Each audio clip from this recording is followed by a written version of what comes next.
बच्चों आपका तहे दिल से स्वागत है आपके अपने channel physics with Ankur sir में। हम जेई मेन जनवरी सेशन 2026 के क्वेश्चंस कर रहे हैं। आज हम करेंगे solids fluids thermal bulk properties of bulk matter के क्वेश्चंस एक साथ और देखते हैं कि क्वेश्चंस कैसे आए हैं, बस लंबी बातचीत ना करते हुए।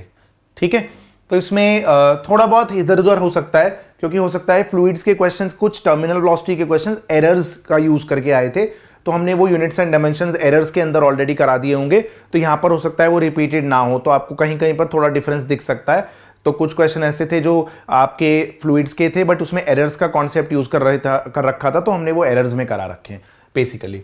तो मैकेनिकल प्रॉपर्टीज ऑफ सॉलिड से एक question, pressure density Pascal's law Archimedes principle से एक क्वेश्चन, स्ट्रेस स्ट्रेन कर्व, तो बेसिकली स्ट्रेस स्ट्रेन कर्व ये भी आपका मैकेनिक्स ऑफ सॉलिड्स ही है। Stress strain curve, thermal stress, thermal का टॉपिक हो गया, इलास्टिक पोटेंशियल एनर्जी आपका सॉलिड्स का टॉपिक हो गया। इनसे मिला के 3 क्वेश्चन। ठीक है, उसके बाद आपका fluid rate, Bernoulli's principle, viscosity पे 4 क्वेश्चन और surface tension, excess pressure, capillarity पे 5 क्वेश्चन। तो प्रॉपर्टीज ऑफ बल्क मैटर से 5 4 9 12 13 और एक 14, टोटल 14 क्वेश्चन है ना। 1 2 5 10 14 क्वेश्चन। ठीक है, टोटल 14 क्वेश्चन है। 1-2 एरर्स वेरर्स के भी आए तो 15-16 क्वेश्चन आए बल्क मैटर से। तो एवरेज तौर पे 1 से 2 क्वेश्चन, ज्यादातर शिफ्ट में 1 क्वेश्चन तो आया ही है, 5-6 शिफ्ट्स में 2 क्वेश्चन आए। कुछ ऐसा सिनेरियो हम समझ सकते हैं। चलिए आइए स्टार्ट करते हैं एक बार क्वेश्चंस। तो देखिए क्वेश्चन क्या कह रहा है हमसे। हमेशा अच्छा तरीका होता है कि आप क्वेश्चन को रीड करते वक्त अंडरलाइन करते जाइए। An aluminium and steel rods having same length and cross section area, cross sections are joined to make a total length of 120 centimetre. 120 centimetre की लेंथ बनाई मिलाकर के एल्यूमिनियम और स्टील रॉड को, दोनों की लेंथ बराबर है, यानी दोनों की इंडिविजुअल लेंथ 60 सेंटीमीटर होगी। इनिशियल टेम्परेचर 30 डिग्री सेल्सियस है। Coefficient of linear expansion aluminium का इतना है और स्टील का इतना है, और तो कह रहे हैं इस कॉम्पोजिट रॉड की लेंथ क्या होगी जब टेम्परेचर 100 डिग्री सेल्सियस रेज कर दिया जाएगा, तो 120 से ज्यादा हो जाएगी। अब कितनी ज्यादा हो जाएगी इसी का कैलकुलेशन करना है आपको यहाँ पर। तो यहाँ पर अब कहानी है ये एल्यूमिनियम की, ये एक एल्यूमिनियम रॉड है आपका और आपका एक स्टील रॉड है बालको। ठीक है, एक एल्यूमिनियम रॉड है और एक स्टील रॉड है। एल्यूमिनियम रॉड की लेंथ है 60 सेंटीमीटर। ठीक है, और स्टील रॉड की लेंथ भी है आपकी 60 सेंटीमीटर।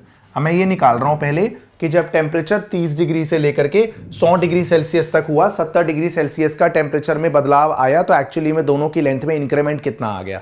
ठीक है, तो डेल्टा L1 कितना है एल्यूमिनियम की लेंथ में चेंज, तो ये होता है अल्फा ऑफ एल्यूमिनियम कितना है, अल्फा ऑफ एल्यूमिनियम है 24 इंटू, फॉर्मूला होता है चेंज इन लेंथ का alpha L delta theta. Alpha coefficient of linear expansion, L original length, delta theta change in temperature. तो एल्यूमिनियम की चेंज इन लेंथ निकालिए। Aluminium का अल्फा 24 इंटू 10 की power -6, original length 60 centimetre, change in temperature 100 - 30 70 रहेगा। और change in length steel की देख लीजिए कितनी होगी, ये 1.2 10 की पावर -5 लिखा है, तो एक्चुअली में ये 12 इंटू 10 की पावर -6 ही होगा। इंटू लेंथ तो इसकी भी 60 थी और चेंज इन टेम्परेचर इसका भी 70 था। तो टोटल इंक्रीमेंट कितना आया लेंथ में, हम वो निकाल लेते हैं। तो टोटल इंक्रीमेंट डेल्टा एल आया आपका, delta L1 plus delta L2 बालको। डेल्टा L1 हो गया आपका, कॉमन लीजिए यहाँ पर, तो 60 24 प्लस 12 इंटू 10 की पावर -6 इंटू 60 इंटू 70 इंडीड, ये आ गया आपका 36 इंटू 42 इंटू 10 की पावर -4। ठीक है, इसको मल्टीप्लाई कर लीजिए अब आप, तो ये आ जाएगा आपका, चलिए मैं रफ में कर देता हूं आपके लिए, है ना। चलिए देखिए यहाँ पर 36 इंटू 42 करना है आपका, 36 इंटू 42, 6 2 12, 6 3 7, और ये हो जाएगा 6 4 24 और 12 और 14। ठीक है, तो हो जाएगा 2 7 और 4 11 15। ठीक है, और 1512 10 की पावर -4, तो 0.1512 हो जाएगा। ये है इंक्रीमेंट, लेंथ में कितना इंक्रीमेंट आया, कितनी लेंथ बढ़ गई। तो एक्चुअली में कॉम्पोजिट रॉड की लेंथ कितनी होगी, जितनी पहले थी 120 प्लस डेल्टा एल जितना बढ़ गई, तो 120 प्लस 0.15 अगर आप करेंगे तो 120.15 सेंटीमीटर आपका आंसर रहेगा प्यारे बच्चों। 120.15 option number C correct answer रहेगा प्यारे बच्चों। आइए अगला सवाल देखते हैं, आसान सवाल था, कोई बड़ी बात नहीं थी इसमें। ठीक है, आइए अगला सवाल। अगला सवाल ये वेंचुरी मीटर पे बेस्ड है, बर्नौलीज थ्योरम की एप्लीकेशन होती है बेसिकली वेंचुरी मीटर, तो एक बार समझ लेते हैं कि क्या होता है। ठीक है, the water flows through a horizontal pipe as shown in figure, दिख रहा है हमें। The difference in height 5 centimetre है, वो भी दिख रहा है। ठीक है, एरिया ऑफ क्रॉस सेक्शन दे रखा है इसका 6 सेंटीमीटर स्क्वायर, इसका एरिया ऑफ क्रॉस सेक्शन है 6 सेंटीमीटर स्क्वायर, इसका एरिया ऑफ क्रॉस सेक्शन है आपका 3 सेंटीमीटर स्क्वायर इंडीड। हाँ सही है। अब क्या बोल रहे हैं, the rate of flow will be, rate of flow कितना होगा, ठीक है। तो यहां पर वैसे तो वेंचुरीमीटर का डायरेक्ट फॉर्मूला होता है A1A2 √2GH upon A1 square minus A2 square, तो रेट ऑफ फ्लो का। बट अगर आपको डिराइव करना है तो आप प्रॉपरली डिराइव भी कर सकते हैं। यहां प्रेशर P1 मान लीजिए, यहां पर प्रेशर P2, यहां प्रेशर P1, यहां प्रेशर P2, यहां वेलोसिटी V1 और यहां पर वेलोसिटी V2, ठीक है। यहां प्रेशर P2 नहीं, छोटे वाले रीजन में प्रेशर P2, ये वाले नैरो वाले रीजन में प्रेशर P2, ब्रॉडर वाले रीजन में प्रेशर P1। तो सबसे पहले इक्वेशन ऑफ कंटिन्यूटी से देखिए क्या आएगा, A1 V1 बराबर आएगा बालकों A2 V2 के। इंडीड A1 V1 बराबर आ गया A2 V2 के, सही है। तो यहां से V2 आ जाएगा आपका A1 V1 अपॉन A2। और अगर हॉरिजॉन्टल पाइप के लिए बर्नौलीज थ्योरम लगाई जाए तो P1 plus half rho V1 square equal to P2 plus half rho V2 square. तो P1 प्लस, ये बर्नौलीज थ्योरम हॉरिजॉन्टल पाइप के लिए, P1 plus half rho V1 square equal to P2 plus indeed half rho V2 square, सही है। क्योंकि यहां पर pressure ज्यादा होगा, यहां वेलोसिटी कम है, V1 कम है V2 से, क्योंकि अगर एरिया ऑफ क्रॉस सेक्शन घटेगा तो वेलोसिटी बढ़ेगी। तो यहां पर P1 हायर है, P1 की वैल्यू हायर है P2 से, P1 माइनस P2, ये आएगा आपका रो अपॉन 2 V2 का स्क्वायर माइनस V1 का स्क्वायर, सही है। और प्रेशर डिफरेंस है आपका H रो जी, प्रेशर डिफरेंस को हम बोलते हैं यहाँ पर H रो जी। तो एक स्टेप और लिख देता हूँ, H rho g is equal to rho upon 2 V2 का स्क्वायर माइनस V1 का स्क्वायर इंडीड। यहाँ से अब आप काटापीटी कर दीजिए, रो से रो उड़ा दीजिए, तो ये आएगा आपका सॉल्व करके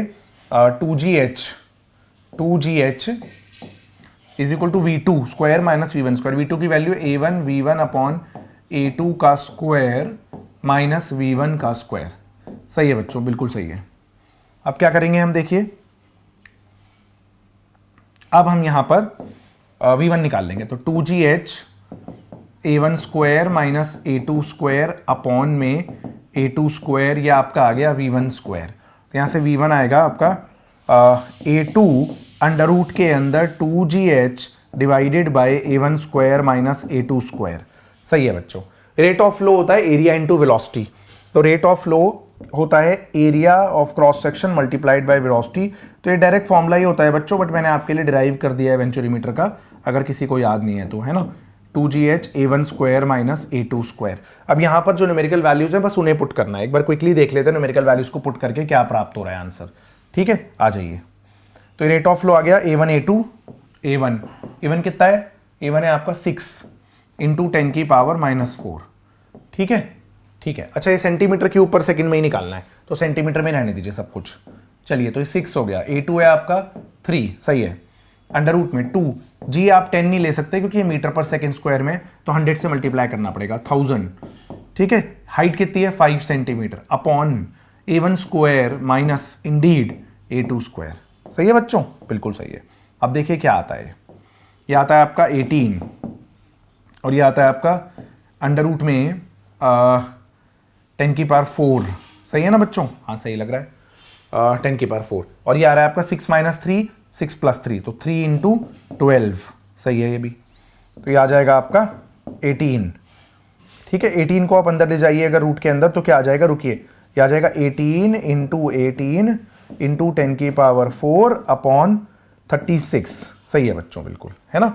अब क्या आएगा देखिए, अब आएगा ये आपका सॉल्व करके, ये आ गया नीचे 2 आ गया आपका, एक बार चेक कर ले हम, 6 माइनस 3, ओ गलत किया है हमने, 6 minus 3, 6 plus 3 9, sorry calculation mistake, सही है बच्चों, है ना। देखिए वापस आ गए हम, तो ये क्या हो गया, 18 रूट के अंदर हम ले गए 18 इंटू 18 बच गए ना, देखिए। तो ये सिली मिस्टेक्स बहुत हो जाती हैं, सबसे हो जाती हैं बच्चों, डरने वाली बात नहीं है। 2 हो गया, ठीक है, परफेक्ट है। और ऊपर क्या आ जाएगा अब आपका, ये आ जाएगा अब आपका 6 आ जाएगा, तो ये रूट 12 हो गया, रूट 12, हाँ, तो ये हो गया रूट 12 इंटू 10 की पावर 4, सही है। तो अब हम क्या करें यहाँ पर, 12 क्या होता है हमारा, 12 होता है हमारा रूट के अंदर 2 इंटू 3 इंटू बाहर आ गया 100, रूट के बाहर आ गया ना, तो ये आ गया 200 रूट 3 सेंटीमीटर पर सेकेंड बच्चों, ठीक है। इसलिए मिस्टेक हो गई थी, सॉरी, यहाँ पर मैंने सही कर दिया। चलिए 200 रूट 3 सेंटीमीटर पर सेकेंड, है ना। क्या आएगा डी ऑप्शन। ठीक है बच्चों, परफेक्ट है। आगे देखिए,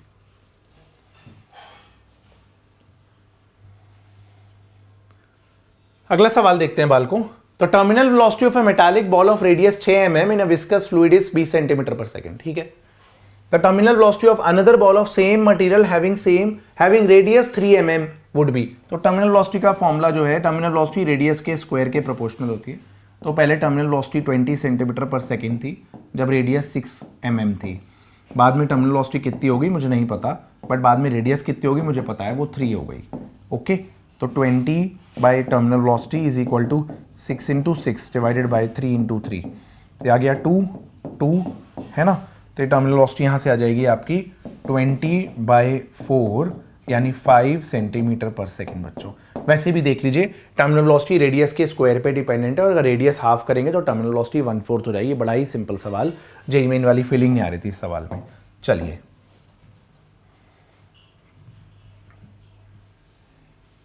आइए देखते हैं बच्चों ये सवाल क्या पूछता है। देखिए एक बार सवाल क्या पूछ रहा है हमसे, जनवरी सेशन का सवाल है, आप खुद भी ट्राई कर सकते हैं। 21 जनवरी इवनिंग शिफ्ट का सवाल है। देखिए ये सवाल है आपका, surface tension of two liquids having same density, liquids की डेंसिटी सेम है, are T1 and T2 are measured using capillary rise method. ठीक है, using two tubes of inner radii R1 and R2। अगर R1 बड़ा है R2 से तो capillary rise का फॉर्मूला होता है H1 का 2t cos theta by r रो जी, है ना, दूसरे का 2t cos theta by r रो जी। सही है, ठीक है। हाइट H1 H2 मेजर की गई है आपने, ठीक है। हाइट H1 H2 और सरफेस टेंशन T1 T2 क्या होगा? तो ऐसा इन्होंने बोला है लिक्विड की डेंसिटी सेम है, टेम्परेचर वगैरह के बारे में कुछ बोला नहीं है, तो यहां पर हम मान के चलते हैं कि दोनों लिक्विड्स की सरफेस टेंशन सेम ही होगी। डेंसिटी सेम दी है तो आइडियली वो ये कहना चाह रहे हैं लिक्विड्स बेसिकली सेम ही है ना। तो सरफेस टेंशन इक्वल होने चाहिए, और कोई हमारे पास यहाँ पर तरीका नहीं है, ठीक है। और दूसरा देखते हैं, अगर हम यहाँ पर रेडियस का कंपैरिजन करते हैं, रेडियस का कंपैरिजन करें तो R1 बड़ा है R2 से और हाइट इनवर्सली प्रोपोर्शनल है, तो H1 बड़ा लेस होगा H2 से। तो H1 लेस देन H2 है कहीं पर? तो H1 लेस देन H2 तो एक ही ऑप्शन में है बच्चों भी। और अगर हम सरफेस टेंशन को इक्वल ले लेते हैं तो H1 लेस देन H2 होगा। और वैसे भी इन्होंने एक ही टेम्परेचर पे अगर एक्सपेरिमेंट किया है, डेंसिटी सेम है, तो हम मान के चलते हैं कि लिक्विड की जो सरफेस टेंशन है वो टेम्परेचर पे डिपेंडेंट होगी या लिक्विड की प्रॉपर्टीज पे डिपेंडेंट होगी। तो डेंसिटी पे डिपेंडेंट होगी यूजुअली, या टेम्परेचर पे डिपेंडेंट होगी। तो इसके बाद इससे अच्छा ऑप्शन हमें दिख नहीं रहा है, बी ऑप्शन। हालांकि अटपटा सवाल था वो, सरफेस टेंशन के बारे में पूछ रहे हैं, बट चलिए एनीवेज। अब देखिए, pressure of a fluid is exerted only on solid surface, ऐसा नहीं है। In contact as the fluid pressure does not exist anywhere in the in a still fluid. नहीं बेटा, a liquid in equilibrium of rest always exerts pressure in all the directions, ठीक है। और perpendicular, it exerts a force perpendicular to the surface in contact. तो ऐसा नहीं होता कि सिर्फ सॉलिड पे ही फोर्स प्रेशर एक्सर्ट करेगा, लिक्विड पे नहीं करेगा। तो ये तो फॉल्स है, स्टेटमेंट 1 तो फॉल्स है, ठीक है। स्टेटमेंट 1 तो फॉल्स है। Excess potential energy of a molecule on the surface of a liquid when compared to interior results in the surface tension। सही बात है, बिल्कुल सही बात है, ये ट्रू है बच्चों। तो होता क्या है कि होता ये है कि जैसे एक कंटेनर है, कंटेनर के अंदर कहीं पर यहाँ पर एक लिक्विड मॉलिक्यूल है, तो जो इंटीरियर लिक्विड मॉलिक्यूल है उसे बाकी सब मॉलिक्यूल से बराबर फोर्स मिल रहा है, ठीक है, बराबर फोर्स मिल रहा है, तो उसमें नेट फोर्स 0 हो जाता है। लेकिन अगर ऊपरी सतह पे कोई मॉलिक्यूल है, अगर कोई मॉलिक्यूल ऊपरी सतह पे है तो वो एक इनवर्ड पुल एक्सपीरियंस करता है बाकी मॉलिक्यूल्स की वजह से, और इसी को कहते हैं कि कॉज ऑफ सरफेस टेंशन है, ठीक है। यही कॉज ऑफ सरफेस टेंशन है, या यही सरफेस टेंशन को प्रोड्यूस करने के लिए रिस्पॉन्सिबल है, ठीक है बच्चों। तो आपका स्टेटमेंट 1 फॉल्स है, बट स्टेटमेंट 2 जो है वो ट्रू है। पहली वाली फॉल्स है, दूसरी वाली ट्रू है, तो ए ऑप्शन करेक्ट आंसर रहेगा।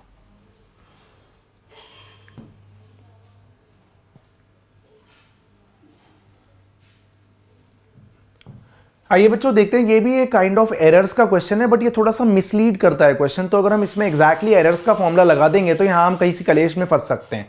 देखिए कैसे एरर्स का क्वेश्चन ना, कैसे एरर्स का फॉर्मूला कब लगेगा और कब नहीं लगेगा ये कैसे डिसाइड होगा। तो मेरी बात सुनिए, एरर्स का मतलब होता है प्लस माइनस, मतलब अनसर्टेनिटी इन दी मेजरमेंट है। लेकिन अगर कहीं पर बोला जाए कि इतनी वैल्यू से इंक्रीज किया गया, इतनी वैल्यू से डिक्रीज ही किया गया, या तो इंक्रीज किया है या तो डिक्रीज किया है, तो आपको एक्चुअल कॉन्सेप्ट से जाना पड़ेगा, वहां एरर्स के फॉर्मूले नहीं लगेंगे। अगर बोलते हैं कि अनसर्टेनिटी इन मेजरमेंट इज ±1%, कि प्लस भी हो सकता है माइनस भी हो सकता है, तो ये लॉजिक एरर्स का होगा, इस बात को ध्यान रखिए। तो ये अच्छा क्वेश्चन है, इसमें आइडियली एरर्स का कॉन्सेप्ट नहीं लगता है, अगर आप एरर्स लगाते हैं तो आपका आंसर गलत आ सकता है। तो देखिए क्वेश्चन ये है, when a part of straight capillary tube is placed vertically in a liquid, the liquid rises up to certain height, ठीक है, h. If the inner radius of the capillary tube, density of the liquid and surface tension of the liquid decreased by 1%, देखो सबको decrease किया गया, ऐसा नहीं कि increase भी हो सकता है डिक्रीज भी हो सकता है, डिक्रीज ही किया है, तो एक्चुअल इफेक्ट आपको देखना पड़ेगा फॉर्मूले से, एरर्स नहीं लगाएंगे, ठीक है। Then the height of the liquid will change by, तो हाइट का फॉर्मूला है आपका 2s cos theta by r into rho into G. अब नई हाइट के लिए आपको सरफेस टेंशन को सब कुछ डिक्रीज किया 1%, तो कितनी होगी सरफेस टेंशन भी डिक्रीज की है, हाँ, डेंसिटी भी, रेडियस भी, सब कुछ, तीनों चीजें। जी को चेंज नहीं किया, थीटा को चेंज नहीं किया, 0.99 कर दिया, 1% डिक्रीज का मतलब 99% रह गया, यानी 0.99 इंटू में कॉस थीटा, रेडियस कितनी होगी 0.99 r, डेंसिटी कितनी होगी 0.99 रो इंटू में जी। सही है बच्चों, तो एक 0.99 से एक 0.99 उड़ा दीजिए, उड़ा दिया। अब 1/0.99 क्या होगा, ये अप्रॉक्सीमेटली होगा 1.01 इंटू वही जो अपना फॉर्मूला लगता है 2s cos theta by r into rho into G. तो कितना आया, 1% का इंक्रीमेंट आ गया, 1.01 का मतलब है इंटू 100 करेंगे अगर आप, अब देख लीजिए ना, अगर आप h dash minus h by h into 100 करेंगे तो ये अप्रॉक्सीमेटली 1% का इंक्रीमेंट आएगा, ठीक है बच्चों। अगर आप यहाँ पर एरर्स का फॉर्मूला लगा लेते delta s by s plus delta r by r plus delta rho by rho, तो 1% 1% 1% करके तो 3% आ जाता, बट एक्चुअली में सिर्फ इंक्रीज दिया जाए या सिर्फ डिक्रीज दिया जाए तो हमें एरर्स का फॉर्मूला नहीं लगाना चाहिए, हमें एग्जैक्टली फॉर्मूले के अंदर वैल्यूज पुट करके देखना चाहिए कि एक्चुअली में क्या हो रहा है, और एरर्स का फॉर्मूला भी यहीं से ही आया होता है एक्चुअली में, ठीक है। तो +1 आंसर रहेगा, ऑप्शन बी हमारा करेक्ट आंसर है। बाल को परसेंट है ना, हाँ 1%, ठीक है।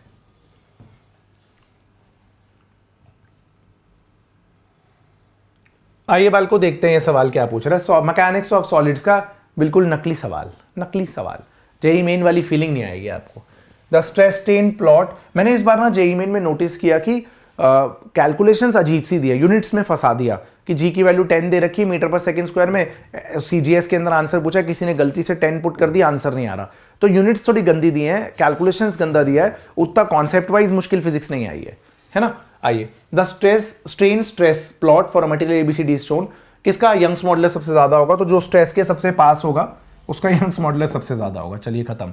जिसका जो स्ट्रेस के सबसे पास होगा उसका यंग्स मॉडुलस सबसे ज्यादा होगा, क्यों भाई, क्योंकि स्ट्रेस स्ट्रेन कर्व है ना, तो स्ट्रेस वर्सेस स्ट्रेन कर्व अगर होता है, अगर ये उल्टा है, स्ट्रेस स्ट्रेन कर्व का जो tan थीटा है वो यंग्स मॉडुलस देता है ना। तो अब याद रख लीजिए हमेशा कि अगर स्ट्रेस वर्सेस स्ट्रेन ग्राफ बनाते हैं आप, या स्ट्रेन वर्सेस स्ट्रेस बनाते हैं, है ना, तो जो स्ट्रेस के पास वाला होगा ना उसका यंग्स मॉडुलस ज़्यादा होगा, ख़त्म बात। जो स्ट्रेस के पास वाला होगा उसका यंग्स मॉडुलस ज़्यादा होगा, बात खत्म होगी, वो मोर इलास्टिक होगा, टंटा ही खत्म है, कोई ज़रूरत नहीं है और कुछ करने की, है ना। चलिए आइए अगला सवाल लपेटते हैं बाल को। देखिए बच्चों, ये फ्लूइड्स का सवाल है वैसे, बट फ्लूइड्स के अंदर ना ये टर्मिनल वेलोसिटी पे बेस्ड सवाल आ गया, डायमेंशनल एनालिसिस का, ठीक है। ऐसा नीट 2025 में भी सवाल आया था। इसमें प्रॉब्लम क्या होती है, मैकेनिक्स के अंदर MLT वाले जो इक्वेशंस होती हैं वो 3 ही इक्वेशंस बनती हैं, तो आप 3 ही वेरिएबल निकाल सकते हैं, A B C D, यहाँ 4 वेरिएबल दे रखे हैं, तो ऐसे क्वेश्चन से बच्चे कई बार फंस जाते हैं। तो हालांकि ये तो जेन्युइन है, यहाँ पर थोड़ा इक्वेशन सॉल्वेबल होंगी, इसलिए B+C/A+D पूछा है। जरूरी नहीं है कि आपको ABCD इंडिविजुअली निकालना पड़े, हो सकता है कहीं पर A+D की ही वैल्यू आ रही हो, कहीं पर B+C की ही वैल्यू आ रही हो, तो 4 वेरिएबल 3 इक्वेशन से सॉल्व करना जो है पॉसिबल नहीं होता। वो अलग बात है कि इन्होंने कुछ ऐसा दे रखा होगा कि ये सॉल्वेबल होगा। 2025 में भी ऐसा आ गया था, अल्फा बीटा गामा डेल्टा और ए, इतनी सारी पावर्स आ गई थी, तो लोग यूनिट्स एंड डायमेंशन फॉर्मूला के क्वेश्चन में ही अटक गए थे, ठीक है। तो मैं आपको भेजूंगा वो वीडियो, अच्छा क्वेश्चन था वो भी। आइए देखिए अब सवाल क्या है यहाँ पर कह रहे हैं कि भाई एक बॉल है जिसकी रेडियस r है, डेंसिटी रो है, उसे एक विस्कस लिक्विड से गिरा दिया गया और लिक्विड की डेंसिटी कुछ सिग्मा है और वो एक टर्मिनल वेलोसिटी अटेन करता है t टाइम के बाद। a कांस्टेंट है, आपको ABCD बेसिकली निकालना है, या आपको जो ये वैल्यू दे रखी है वो निकालना है। तो यहाँ पर तो टाइम आ गया m0 L0 और t की पावर 1, और यहाँ डेंसिटी होती M L raise to the power -3 की पावर ए, एल की पावर बी, ईटा होता है एम एल -1 टी -1 की पावर सी, सिग्मा होता है एम एल -3 की पावर डी इंडीड। अब आप यहां पर एम एल टी की पावर दोनों साइड इक्वेट करिए, देखते हैं कि क्या पहुंचता है हमारा क्वेश्चन का कंक्लूजन। m0 l0 t की पावर, इधर आप m की पावर देखिए, m कहां कहां है, 1 2 3 जगह है m, तो a plus c plus d ऐसा कुछ बन गया। हाँ, a plus c plus d बन गया m में। अच्छा, l की पावर क्या बनेगी, l है यहां पर -3a प्लस बी माइनस सी माइनस 3d, सही है। t की पावर क्या बनेगी, t की पावर बनेगी -c, ये काफी बढ़िया रहा। ठीक है, अब t की पावर सबसे पहले इक्वेट करिए, तो -c 1 के बराबर, तो c -1 के बराबर, और a plus c plus d 0 के बराबर, बट क्योंकि c -1 है तो a plus D -1 0, a plus D 1 के बराबर आ गया। अब a और d की इंडिविजुअल वैल्यूज में इंटरेस्टेड नहीं हूं मैं, a प्लस डी 1 आ गया, डिनोमिनेटर आ चुका है, अब बस b प्लस सी निकालना है कैसे भी करके। चलिए देखते हैं। अब ये आ रहा है आपका -3 times a plus D plus B minus C, और ये 0 है। हाँ सही है बच्चों, तो -3 टाइम्स a प्लस डी तो आपका 1 है, प्लस b, और c जो है -1 है तो -c आपका +1 हो जाएगा, तो यहाँ से b की वैल्यू ना 2 आ जाती है। सही है, तो b प्लस सी क्या होगा, b है 2, c है -1, तो ये 1/1, ये आंसर आ गया 1 बच्चों। ठीक है, आई होप आप समझ गए, तो काफी बढ़िया सवाल है ये भी, आंसर आपने देख ही लिया। नेक्स्ट सवाल देखते हैं बालकों। अगला सवाल देखिए बालकों, स्मॉल मेटालिक स्फीयर है जिसका डायामीटर 2 mm है, डेंसिटी 10.5 है, सिग्मा हो गया, is dropped in a glycerine, glycerine का ईटा 10 पॉइज है, पॉइजली जो पॉइज है वो सीजीएस यूनिट होती है, पॉइजली जो है वो एसआई यूनिट होती है, 1 पॉइजली 10 पॉइज होता है, पॉइज सीजीएस होती है, और लिक्विड की डेंसिटी रो मान लेते हैं, तो terminal velocity attain by the sphere centimetre पर सेकंड में इज, यहां पर जी को अभी भी 10 दिया है तो बदमाशी है, और क्या है, terminal velocity 2/9 r² g sigma minus rho upon eta होती है, symbols having their usual meaning, sigma bob की डेंसिटी होती है, रो लिक्विड की होती है। ठीक है, अब आइए, अब आपको सीजीएस में लेना 2/9, r कितना है, डायमीटर का रेडियस लेना 1 mm, 1 mm का मतलब 0.1 सेंटीमीटर, तो 10 की पावर -2 का स्क्वायर, जी 10 नहीं लेना 1000 लेना है, सेंटीमीटर में लेना है, सिग्मा माइनस रो 10.5 में से 1.5 माइनस करो 9 आ जाएगा, ईटा कितना है 10 पॉइज है, चलो 9 से 9 तबाह हो गया, ये हो गया आपका 10 बचा, ये 10 भी उड़ गया, तो टर्मिनल वेलोसिटी यहाँ से 2 सेंटीमीटर पर सेकंड आई। तो बस एक जगह पर ही फंसाया हुआ था कि कोई गलती से जी को 10 ना ले ले तो वहां पर कलेश हो जाता। ऑप्शन डी करेक्ट आंसर है, वैसे आसान सवाल था, डायरेक्ट टर्मिनल वेलोसिटी का फॉर्मुला बेस्ड सवाल था। अब अगर फॉर्मुला बेस्ड सवाल दे रहे हैं जेई मेन जैसे एग्जाम के अंदर, तो कहीं तो कोशिश करेंगे यूनिट्स में फंसाने की। एनीवेज अगला सवाल, 64 रेनड्रॉप जिनकी रेडियस 1 mm है और सारा क्वेश्चन आपने देखा, बहुत सारे टर्मिनल वेलोसिटी के क्वेश्चन आए हैं, तो टर्मिनल वेलोसिटी अपने आप में काफी इंपॉर्टेंट टॉपिक हो गया है।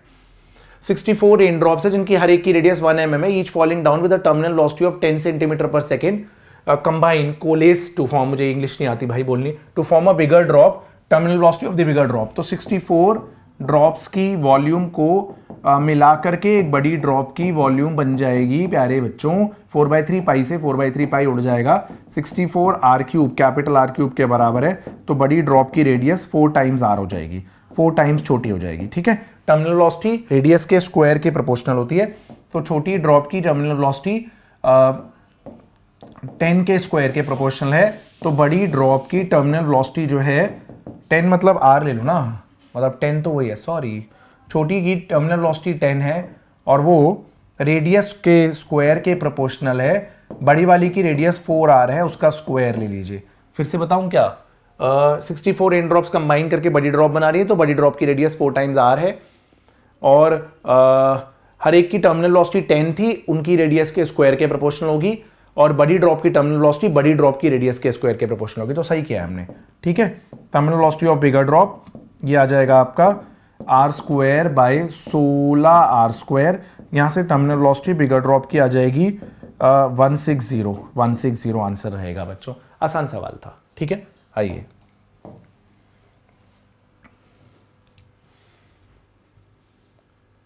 चलिए अगला सवाल है, एक ब्रास वायर है जिसकी लेंथ L है, 2 मीटर है, रेडियस दे रखी है, टेम्परेचर दे रखा है, उसको दो रिजिड सपोर्ट्स के बीच में आपने बांध दिया है।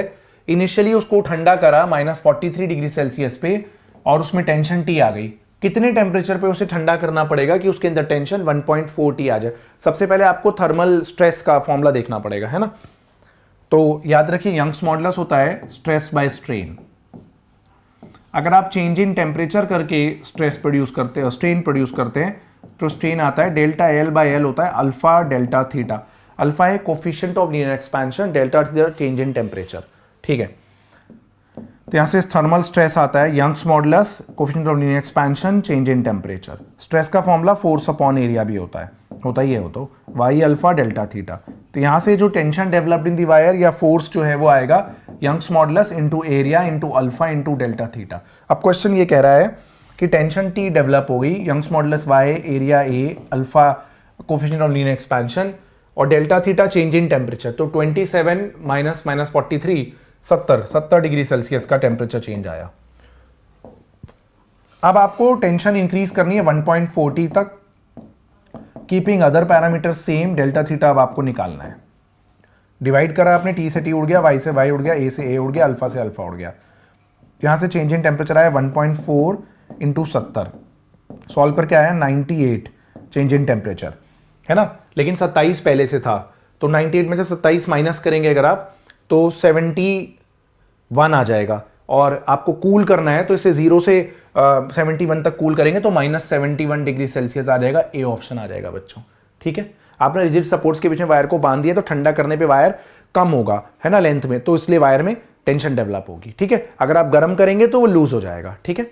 आप समझ गए।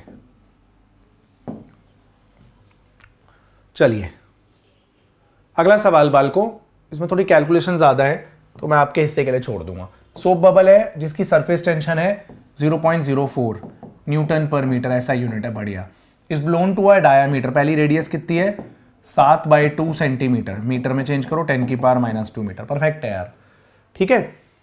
अगर इसको फर्दर आपने डायमीटर को चेंज करा 14 यानी रेडियस 7, तो ऐसा करने पे वर्क डन कितना होगा?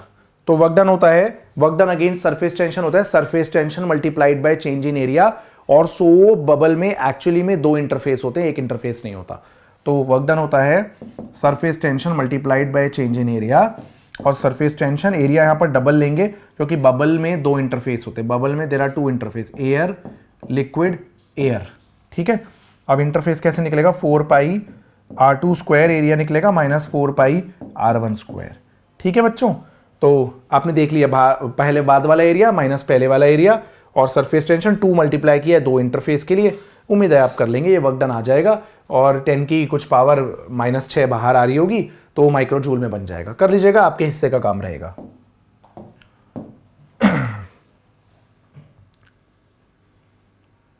आ जाइए अगला सवाल देखते हैं।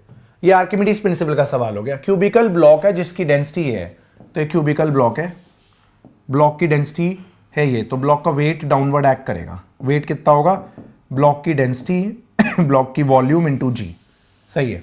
Floats in a liquid of density 900, ये 600 है, ठीक है। चलिए ठीक है, परफेक्ट है। ये लिक्विड में फ्लोट कर रहा है जिसकी डेंसिटी 600 है, नहीं 900 है, लिक्विड की डेंसिटी ज्यादा है, ठीक है। तो यहाँ पर बॉइंट फोर्स लगेगा। अब बॉइंट फोर्स के लिए क्या लेना होता है आपको? उतनी वॉल्यूम लेनी थी जितनी वॉल्यूम इनसाइड है, ये वाली वॉल्यूम लेनी है, वॉल्यूम इनसाइड। तो बॉइंट फोर्स होता है वॉल्यूम इनसाइड, इनसाइड जो भी वॉल्यूम है inside into density of liquid into G, सही है। If the height of the block है 8 सेंटीमीटर, तो हाइट ऑफ सबमर्ज पार्ट बताना है आपको। तो बेसिकली आपको इसे इक्विलिब्रियम में करना है, मेंशन नहीं है बट हम मानेंगे ही, ऑब्वियसली फ्लोट कर रहा है तो इक्विलिब्रियम में है, ठीक है। तो बॉइंट फोर्स और वेट को आप बराबर कर दीजिए। बॉइंट फोर्स क्या है? वॉल्यूम इनसाइड कितना होगा? Area of cross section into height कितनी है इनसाइड, डेंसिटी ऑफ लिक्विड है 900 इंटू जी। वेट कितना है? वेट है बालको डेंसिटी ऑफ बॉब, यहाँ पर एरिया इंटू हाइट, वॉल्यूम में तो लेना पड़ेगा। तो एरिया खुद की हाइट 8 थी और डेंसिटी इसकी थी आपकी 600 इंटू में जी बालकों, ठीक है। यहां से उड़ा दीजिए स्मॉल जी से स्मॉल जी, एरिया से एरिया उड़ा दीजिए बालकों, तो आ गया आपका एच आ गया, 100 से 100 भी उड़ा दीजिए, चलिए। तो यहाँ से h आएगा 8 इंटू 6 डिवाइडेड बाई 9, h आएगा आपका 48/9, तो this would be around 5 point something, 5.3 centimetre है ना अप्रॉक्सीमेटली। तो डी ऑप्शन करेक्ट आंसर रहेगा। कुछ नहीं करा हमने, weight is equal to point force किया है, तो काफी आसान। आर्किमिडीज प्रिंसिपल का सबसे बेसिक लॉजिक ही यही है, when a body is completely और पार्शली इमर्स्ड इन लिक्विड तो उसका वेट कम हो जाता है, it loses some part of its weight, the loss in weight is equal to weight of the liquid displaced by immersed portion of the body. तो point force क्या होता है, कितना वॉल्यूम सॉलिड का डूबा हुआ है multiplied by density of liquid multiplied by G. ठीक है, इजी।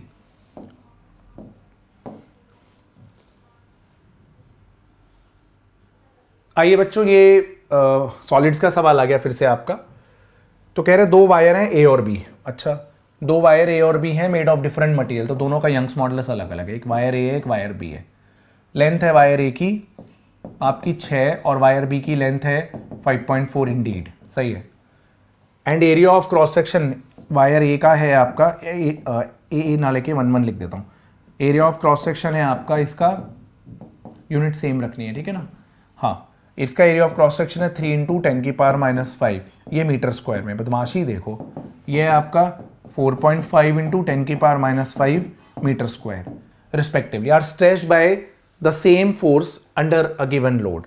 तो ठीक है, the ratio of the Young's modulus of A to that of B is x:3, the value of x is, ठीक है। तो सुनिए, तो इन्होंने बोला है स्ट्रेच्ड बाय सेम मैग्नीट्यूड, मतलब डेल्टा एल दोनों का सेम है और फोर्स भी सेम है। यंग्स मॉडुलस का फॉर्मूला क्या होता है, चलिए मैं लिख देता हूँ। Young's modulus force upon area, change in length दोनों का सेम है, ओरिजिनल लेंथ।